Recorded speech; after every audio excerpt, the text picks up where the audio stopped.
Hi friends, Andhra Pradesh పశ్చిమ గోదావరి జిల్లాలో పెనుగొండ గ్రామంలో నూతన వాసవి కన్యాకం పరమేశ్వరి ఆలయం ఉంది. ఇది విజయవాడ నుంచి 150 కిలోమీటర్లు. విజయవాడ మీదుగా ఏలూరు రోడ్డు, తణుకు, దువ్వా సెంటర్ నుంచి 20 కిలోమీటర్ల దూరంలో ఉంది. ఈ అమ్మవారి విగ్రహాన్ని హేఫీ సపోర్ట్ లేకుండా పెట్టారు.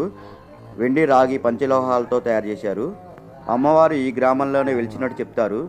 ఇక్కడ చాలా మంది వస్తూ ఉంటారు. ఈ అమ్మవారి విగ్రహం 70 టన్నులు 90 అడుగులుగా తయారు చేశారు. నేను కూడా ఫస్ట్ టైం ఇంత పెద్ద విగ్రహాన్ని చూసి ఆశ్చర్యపోయాను. ఇక్కడే పక్కనే అటువంటి మ్యూజియం కూడా ఉంది. ఆ మ్యూజియంలో ప్రదర్శనశాలలు జరుగుతున్నాయి. అక్కడే పక్కన లాడ్జీలు ఉన్నాయి, బస చేయవచ్చు. ఈ మ్యూజియం కూడా చాలా అందంగా ఉంది.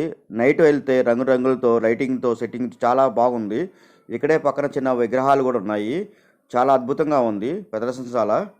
ఉదయం 6 గంటల నుంచి మధ్యాహ్నం 1 గంట వరకు ఉంటుంది. సాయంత్రం 4 గంటల వరకు ఉంటుంది.